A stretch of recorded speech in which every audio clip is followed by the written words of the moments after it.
Okay, so picture this. It's the middle of the night, November 9th, 2021. Everything is completely quiet. The streets are totally empty, but out there in the digital ether, something entirely unnatural is waking up. Let's dive right into this explainer, because today we are unpacking a truly terrifying digital anomaly. We're looking at a massive emergency broadcast that millions of people swear they remember, but that officially never even existed. We're going to dig into the evidence, listen to the actual dispatch calls, and trace the horrifying aftermath of a night where the line between a simple technical glitch and a complete psychological nightmare just completely vanished. So it all kicks off at exactly 1:44 a.m. Eastern Time. Out of nowhere, millions of televisions across multiple states just activate or run down. And we aren't just talking about devices like on standby either. We're talking powered off TVs, smart screens, even cell phones just suddenly turning on all at once. Whether you were up late watching the news, catching a movie, or watching sports, it absolutely didn't matter. Every single channel was violently interrupted and replaced by this harsh, glowing red screen. No station ID, no official government logo, just one deeply unsettling phrase staring back at you. This is not a test. And then, the screen shifts. It doesn't give you advice on sheltering from a storm or warn you about a chemical spill like a normal event would. Instead, it hits you with this chilling secondary directive. Do not look outside. Just let that sink in for a second. Imagine waking up in a pitch-black room. The only light is this harsh red glare from your TV, and that is the absolute only message waiting for you. It's just so unexplained, right? It immediately planted the seed of primal, undeniable dread in millions of homes all at the exact same time. Now, let's look at the timeline, because the pacing of this whole night is absolutely crucial to understand. At 1:44 a.m., the broadcast hits. It just sits there on the screens, totally polarized, for exactly 4 minutes and 17 seconds. And then, every single affected device in the country just abruptly shuts off. Total blackness. But of course, the horror absolutely did not end when those screens went dark. By 3:11 a.m., the scale of this thing shifts from a massive, widespread anomaly right down to intimate, local terror. That's when the very first family disappears. But right before those screens went black, that text was actually accompanied by a voice. Witnesses all across North America described it as, well, deeply unnatural. It wasn't your standard robotic text-to-speech voice, but it definitely wasn't human either. It was completely flat, zero emotion. Audio reconstructions that were put together based on survivor testimony tell us that it slowly, almost methodically, read out these instructions. Remain indoors, avoid all windows, do not respond to voices outside the home. And then it drops this grave final warning. They notice movement. Within literally minutes of the broadcast ending, social media just exploded. Thousands of people were completely ignoring the warning, looking out their windows and seeing things. Seeing strange figures. But what's really terrifying here is the horrific consistency of it all. Across totally different states, different cities, the witness descriptions were practically identical. Motionless silhouettes, tall, unnaturally thin. They weren't moving around, they weren't speaking, they were just watching. And the absolute most disturbing details shared across hundreds of totally unconnected accounts, they all had the exact same impossible smile. So the crucial thing to realize is how incredibly fast this horror got personal. It breached the safety of ordinary homes almost instantly. The nightmare wasn't just staying outside, it was actively trying to get in. There's this final voice recording uploaded by a woman in Ohio, literally just moments before she vanished completely.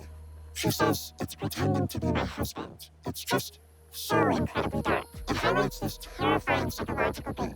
Whatever was out there wasn't just lingering in the shadows, it was actively mimicking loved ones to trick people into opening their front doors. 3,000. That is the sheer volume of 911 calls made during that brief, chaotic window of time that night.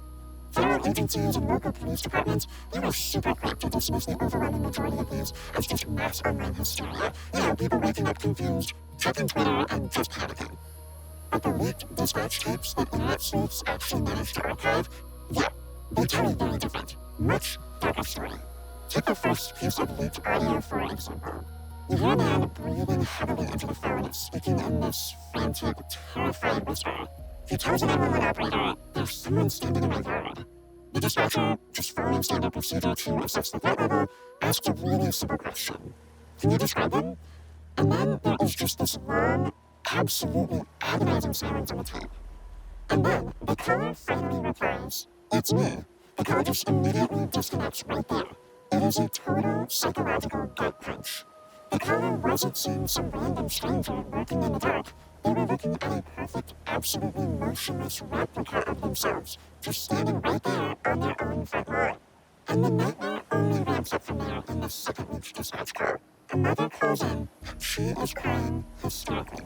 She tells the operator, "My daughter says someone is tapping on her window." So the dispatcher, trying to get a handle on the situation and send officers out, asks a really basic clarifying question. "Ma'am, what floor do you live on?" 12. I mean, how do you even process that?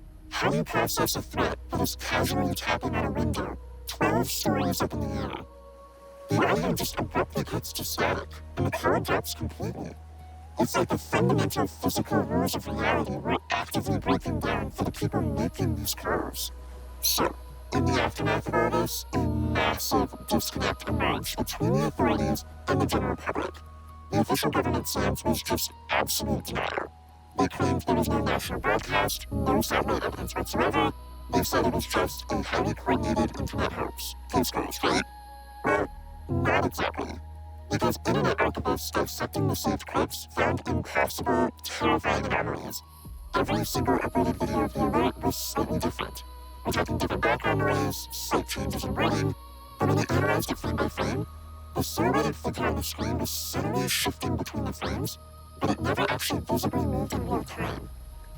And that official hoax explanation completely falls apart when you actually look at the underlying technology. Former broadcast engineers anonymously came forward and stated that the signal bypassed normal transmission systems entirely. There was one highly respected engineer who analyzed the digital footprint and made a truly chilling observation. He said, "Whatever sent that signal wasn't using our infrastructure." And get this, 2 weeks after making that statement, he abruptly resigned and vanished from the public eye. So this brings us to the next phase of the nightmare. Part 1, vanishing without a trace. Because the real tragedy of November 9th wasn't just some hacked television signal, it was the people. Over the following month, dozens of completely unexplained disappearances were directly linked back to this broadcast.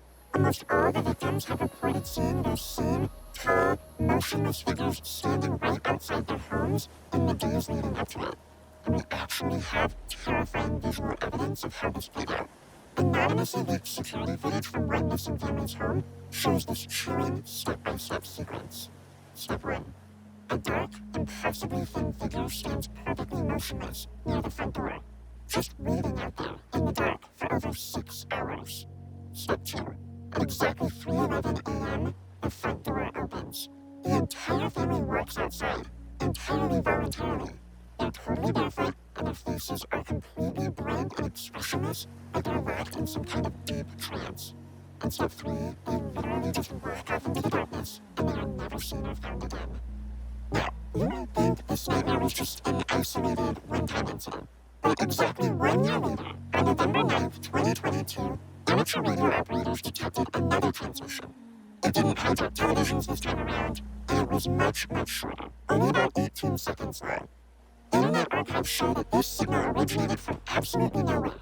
No radio tower, no satellite, no known point of origin whatsoever. But it carried the exact same distorted, emotionless voice from the original broadcast, and it just echoed the single sinister sentence. "Thank you for opening the door." And that leads us to the most disturbing discovery of all. Part 2, the final hidden frames. So, jumping forward to 2024, advanced digital forensic analysts decided to look deep inside the uncorrupted video files of the original 2021 broadcast. And what they found is the stuff of actual nightmares. Hidden between the normal frames, flashing on screen for less than a fraction of a second, are these subliminal images. Heavily distorted human faces, mouths stretched unnaturally wide, eyes that were just completely black voids. The sheer horror of these images was staggering. They were carefully spliced right into the broadcast to totally bypass conscious perception. But out of all those hidden images, there was one specific frame that terrified the investigators way more than anything else. It really makes you stop and ask yourself, are we actually willing to accept the official narrative here? Was this entire event really just a massive, coordinated delusion fueled by some wild internet panic? Or is it possible that the broadcast wasn't actually a warning at all? Think about it. What if the signal wasn't just transmitting out to our screens, but pulling data back in? What if, while we were all sitting there hypnotized by that red screen, we were actually the ones being watched? Because hidden right there among those distorted faces in the static, the analysts found one image that absolutely did not belong. It wasn't a monster. It was a live image of a real person. A person sitting in the pitch dark, staring directly into the glow of their screen. Investigators realized with absolute spine-chilling horror that this specific frame was recorded from inside the viewer's own room, before the emergency broadcast had even officially aired. The screen had been watching them in the dark, long before that red warning ever even appeared. So I'm gonna leave you with a truly haunting thought to end this explainer. No official record of the broadcast exists. The government insists to this day that it literally never happened, which means absolutely no one is investigating how it bypassed our infrastructure.